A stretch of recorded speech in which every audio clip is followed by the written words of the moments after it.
Super बाजार cooperative Kankavli Sindhudurg जिल्ह्यातील एकमेव वातानुकूलित सुपर बाजार। पत्ता सुपर बाजार Mumbai Goa highway SM high school समोर कणकवली। आपल्या अतूट विश्वासामुळेच आम्ही 25व्या वर्षात पदार्पण करतोय। पालकमंत्री नितेश राणेंच्या वाढदिवसानिमित्त वैभववाडी पंचायत समितीत बचत गटांच्या महिलांचा मेळावा आयोजित करण्यात आला होता। यावेळी थेट सभापतींच्या मातोश्री दीपाली राव राणे यांनी महिलांना मार्गदर्शन केलं। त्यांच्या भाषणानं सभापतींसह सर्व पदाधिकारी निशब्द झालेत। नेमकं त्या काय म्हणाल्यात पाहूयात। आपल्याला या महिलांची आपल्याला माहिती मिळाली आहे की कुठल्या गावातील महिला ह्या खरोखरच प्रगतशील आहेत। आज मी मगाशी बघितलं त्या सकपाळ मॅडम, आपण असं म्हणतो की शिकलं की खूप काही आपल्याला ज्ञान येतं, पण नाही, आज त्यांच्याकडे बघून एक उत्स्फूर्त आली की अशी महिला जी आपल्याला माहिती देते, या माहिती घेतल्यामुळे मग आपल्या ज्ञानात भर पडते। असं खरं त्या महिलेचा मला अभिमान वाटला। मनात असं वाटलं की आपण काहीच करू शकत नाही, आपण त्यांचं बघून असं मला वाटलं की माझ्या गावात देखील मी माझ्या महिलांना असं उत्स्फूर्त प्रतिसाद देईल।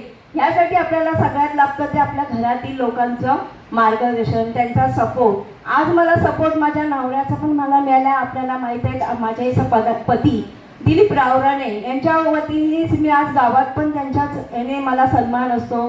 तसंच माझा मुलगा आज इथे सभापती बसल्याबद्दल मला इतका अभिमान वाटतोय की त्याने हा प्रथमच पहिला मेळावा इथे घेतला। खरोखरच मला एक मन भरून आलं की एक आई आपल्या मुलासाठी एवढं करते आणि त्या मुलाचं योगदान बघून माझं आज इथे मन एक आनंदित आणि प्रफुल्लित झालं आहे। असंच त्याने आपल्या ह्या महिलांसाठी, सर्वसामान्य महिला आज एवढ्या वर्ष आम्ही बघितलं की आम्ही ह्या सभागृहात कधीच आलो नव्हतं, इव्हन मी पण सुद्धा इथे आली नव्हती, पण आज त्यांनी जे इथे महिला बघितल्या मेळावा घेतला ह्याचंच मला खूप भरभरून आलं आहे। आणि त्यांनी असंच ह्या गरीबातील तळागाळातील महिलांसाठी त्यांनी खूप करून त्यांचं घराचे आर्थिक उत्पन्न वाढावं एवढीच मी अपेक्षा करते। आणि अशाच महिला तुम्ही पुढे जात जा। तुमच्या पाठी हे सगळे आज नवीन कमिटी उभी राहिली आहे, हे सभागृह उभं राहिले आहे आपल्या। त्याच्यानंतर जिल्हा परिषदेमधून जी काही निधी येईल त्यासाठी पण आपण त्यांच्याकडे आपण जाऊन जेथून आपण त्यांना निवडून आणलंय त्यांच्याकडे तुम्ही हक्काने जा, तुमचे विचार मांडा, त्यांच्याशी भांडा। आम्हाला निधी हवाय, आम्हाला हा व्यवसाय करण्यासाठी तुमचं पाठबळ हवंय। तसेच आमच्या प्रभाग संघ लोरे प्रभाग संघातील आमची कमिटी खूपच चांगली आहे। त्यांचा आम्हाला अभिमान वाटतं की त्या महिला आम्हाला योग्य वेळी मार्गदर्शन करतात।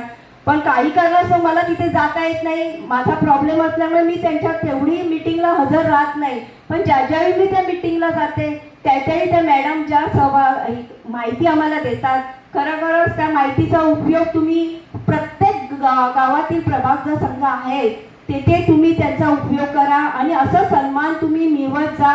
आज आपल्या महिलांचा खरा अभिमान आहे की आपण महिला नुसत्या घरात बसून नाही राहत। आज पूर्वीच्या काळी महिला घरात होत्या पण चूल आणि मुलंच राहत होत्या, पण आता नाही, आपण शिक्षण घेतलंय, त्या शिक्षणाला खरं योगदान दिलंय त्या आमच्या सावित्रीबाई फुले यांनी। झाशीची राणी अहिल्याबाई होळकर ह्या आणि आपल्याला शिवबासारखं घडवलेल्या त्या जिजाबाई माता या आपण त्यांच्या लेकी आहोत आणि सावित्रीबाईंच्या मुली आहोत। आपण असंच त्यांची उन्नती घेऊन आपण आपल्या कार्यक्रमाला असंच भरभरून आपल्या घराचं आर्थिक उत्पन्न वाढवा, आपल्या मुलांना चांगलं शिक्षण द्या, आरोग्य द्या। आज घरातील महिला जर चांगली असेल, तिचं आरोग्य चांगली असेल तरच ती या बचत गटातील कुठलाही व्यवसाय ती आनंदाने करू शकते। आणि तिला सहकार्य मिळेल, त्यांच्या पुरुष घरातील लोकांनीही तिला सहकार्य करा। आताच आपल्याला सगळ्यांना लाडक्या बहिणी योजनेचे पैसे मिळतात, त्या पैशाचा योग्य उपयोग करा। तुम्ही स्वतःचा व्यवसाय चालू करा, त्या नुसत्या बाकीच्या ह्याच्यासाठी तुम्ही उपयोग करू नका। स्वतःचा उद्योग काढा आणि त्याच्यात तुमचं नाव कमवा की आपल्याला पंतप्रधानांनी किंवा मुख्यमंत्र्यांनी ज्या काही आपल्यासाठी निधी केल्या आहेत त्या निधीचा योग्य वापर करा। आणि खरोखरच तुम्ही लखपती दिली आमच्या वैभववाडीतील एखादी तरी महिला बनली पाहिजे असा अभिमान आपल्या वैभववाडीचा करा। आपल्या पालकमंत्र्यांचं नाव खूप उज्ज्वल करा, वैभववाडीचं नाव हे उज्ज्वल व्हायलाच पाहिजे, महिलांकडनं हे व्हायला पाहिजे। एवढंच बोलून मी माझा इथे 4 शब्द देईन। जय हिंद, जय